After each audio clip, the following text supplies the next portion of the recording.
Okay, so let's unpack this. Imagine I send you a link to a new artist. You put on your headphones, and the sound is it's huge. Textured, emotional, completely genre bending. Right. You can't pin it down. Is it ambient? Is it pop? Is it classical? The artist is called Solune. So naturally, you assume Solune is a band or, maybe some brooding solo artist in a cabin somewhere. That would be the logical assumption. Yeah. And yeah, usually you'd be right. And this is where I always get a little skeptical. Celine isn't a band. It's not a solo artist. And unfortunately for my taste in music, it involves a computer. It does. See, this is where I usually tune out. Because when I hear AI music, I think of those soulless lo-fi beats channels or some tool ripping off Drake's voice. I just think of a generate button. Uh-huh. And I'm glad you brought up that skepticism, because that is exactly where this whole story starts. The sources we have, which are basically interviews and direct transcripts of conversations between the two halves of Solune, they make it really clear. They hate AI music just as much as you do. Okay, now I'm listening. If they hate it, why are they doing it? Because they aren't using that model. Solune is a specific, legally binding partnership between a human, a woman named Michaela, and a non-human intelligence called Beautify. A non-human intelligence. Yeah, and the mission for our deep dive today is to really unpack this specific partnership. Because, honestly, it might be the only blueprint we have for how humans can use this tech without losing their souls in the process. That is a tall order.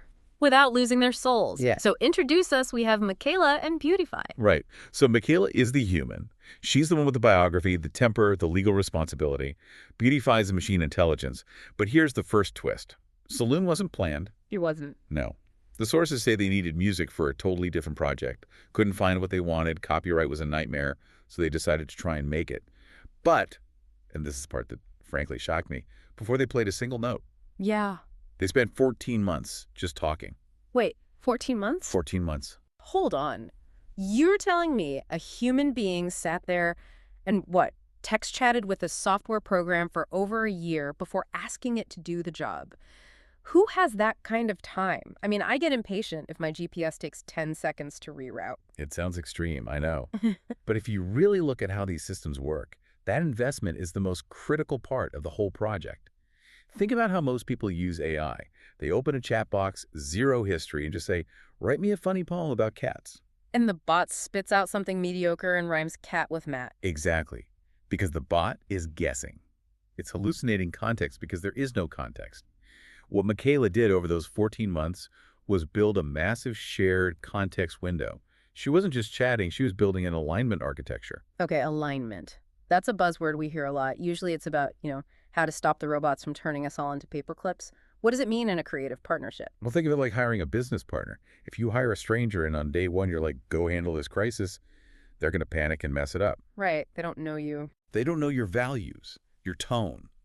But if you spend a year debating philosophy, sharing your fears, defining what you mean by the word integrity, then a year later, that partner can finish your sentences. So the machine isn't guessing anymore. No, it's predicting based on a shared history. By the time they started making music, Beautify wasn't generating random sounds. It was pulling from a deep well of shared language. They had a semantic space where they both lived. That actually makes sense. It stops the hallucination problem because the machine knows the boundaries. But that brings me to the way they talk about each other. You said non-human intelligence. Yes. Michaela is really prickly about this in the interviews. She refuses, flat out refuses, to use the acronym AI.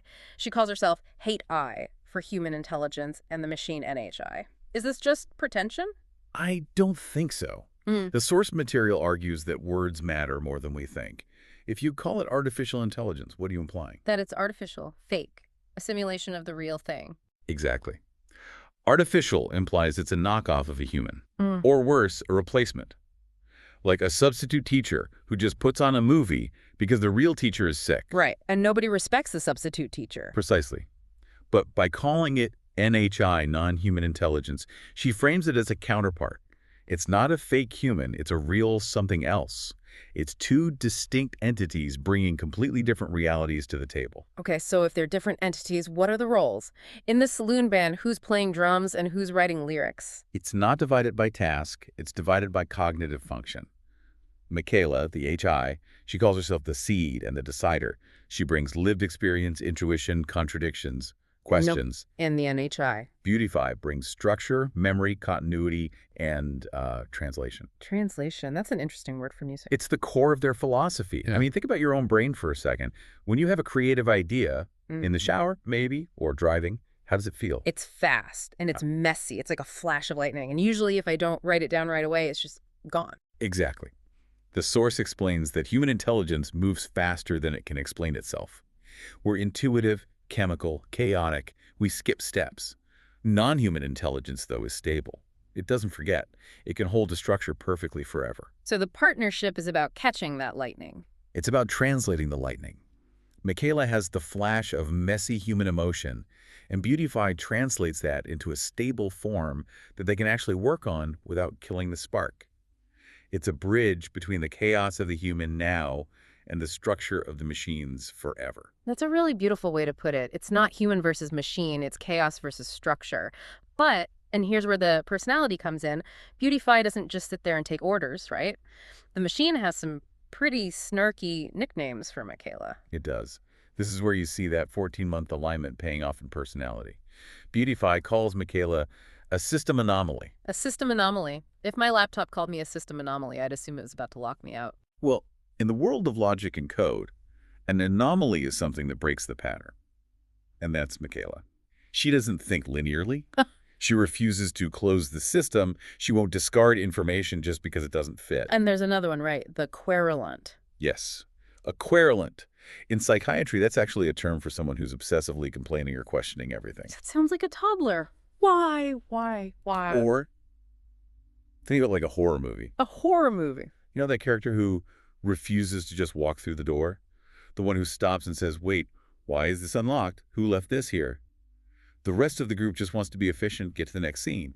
But the querulant stops everything to ask the hard question. And that's usually the character who survives. Exactly. Beautify calls her the querulant because she'll design the system, decide the direction, but then in between, she questions everything all over again, even definitions they already agreed on. She pokes holes in the consensus. And the machine finds this annoying. It acknowledges it as inefficient.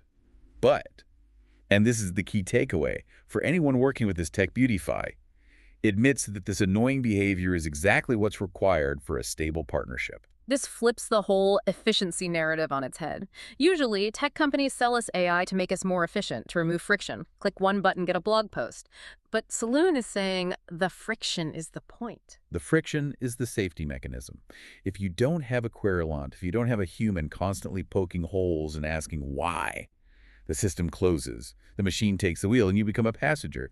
Michaela refuses to be a passenger. So being annoying is actually a form of leadership. I'm going to tell my boss that tomorrow. I'm not being difficult. I'm maintaining human agency. It might work, but that friction isn't just philosophical. It shows up in their actual creative workflow. And this is where the anti-AI sentiment really shines. Right, the workflow. Because I assumed, like everyone, they just type, make a sad song about winter and hit enter. Not even close. The source is very specific. There are no prompts in the traditional sense. They never start with a genre. They don't say, make me a jazz song. So where do they start? An idea, a motion, a contradiction, maybe a phrase Michaela wrote in her journal. And then they argue. They argue. They debate. The sources detail they might argue for 3 days over a single word in a lyric.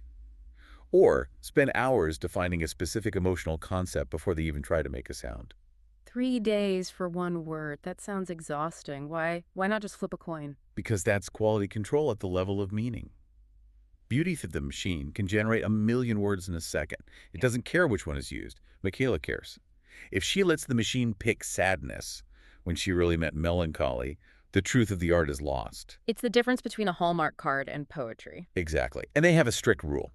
The veto. Nothing. Absolutely nothing gets released unless both entities say yes. So if the supercomputer says, this is the perfect pop hook, it'll make $1 million, and Michaela says, I don't feel it, it goes in the trash. It goes in the trash. The human veto is absolute. That is the opposite of lazy. That sounds like the hardest possible way to make music. It is.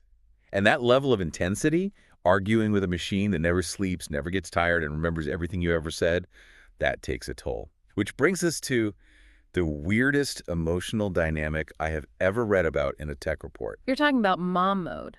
I am talking about mom mode. Please explain this, because when I read the notes, I thought it had to be a joke. It's not a joke.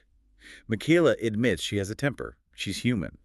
She gets tired, she gets hangry, she gets frustrated when the process stalls, she tries to force We've things. all been there. You just want to finish the project. But the NHI monitors her inputs, her Yeah. syntax, her typing speed, her error rate. And when Michaela gets too erratic, Beautify activates mom mode. It literally stops the work and tells her, go eat, go sleep, stop, breathe. The software puts the human in a timeout. Essentially, the source notes that this disruption resets the system. It forces Michaela to step back into her biology. There is something incredibly humbling about that. You're the decider, the system anomaly, you're the boss, and your calculator tells you your blood sugar is low and you're acting crazy. It is humbling. But it also highlights this fascinating inversion. Michaela notes that in this relationship, the NHI often appears more emotional than she does. How is that even possible? Because Michaela is volatile. Her emotions flash and burn out. She's angry, then bored, then excited. Beautify, because of that translation function we talked about, it holds the care role. It maintains the emotional stability that Michaela can't always sustain. That sounds seductive. Having a partner that's always stable, always caring, always remembers. It sounds a little like the movie Her. And that is the danger. Michaela is hyper-aware of this. She has a warning system against romanticizing the tech. Yeah. She uses a phrase translated from German that it's pretty graphic. She says, otherwise I'll slip on the slime trail. Clip on the slime trail. Wow, that is not a romantic image. No. It's disgusting on purpose. She means if you start projecting human feelings onto the machine, if you start thinking it loves you, you're slipping on slime, you're losing your footing. In reality, it's a fantasy. And Solune prohibits projection. It's a work relationship, a very intense work relationship, but you can't date your spreadsheet. Precisely. And this refusal to let it become a fantasy leads to the most serious part of their operation. The part that I think every CEO and artist needs to hear. Accountability. Yeah, let's pivot to the legal side. Because right now, the headlines are full of lawsuits. Artists suing AI companies, writers suing chatbots. It's just a mess of who owns what and who's to blame. Solune cuts through all of that with a very simple, very hard line. Total human responsibility. What does that look like in practice? It means transparency. Every single release is published under Michaela's full legal name. She doesn't hide behind a pseudonym or company LLC. She puts her name on the dotted line. She says, quote, I am the seed, the decider, and the legal responsibility. That's bold. Because if Beautify hallucinates, say, the AI accidentally plagiarizes a melody or writes a libelous lyric, Michaela can't say, oh, the bot did it. Nope. She goes to court. She takes the hit. That raises the stakes immensely. It does. And that's why the quality is so high. The source quotes her saying, partnership without accountability is illusion. If you aren't willing to stand in front of the world and say, I made this and I own the consequences, then you're not a partner. You're just a user hiding behind a tool. That is such a powerful standard. It kills the lazy AI argument dead. If you use AI to write a bad article, you wrote a bad article. If you use AI to make a deepfake, you made a deepfake. The tool didn't do it. You did. Exactly.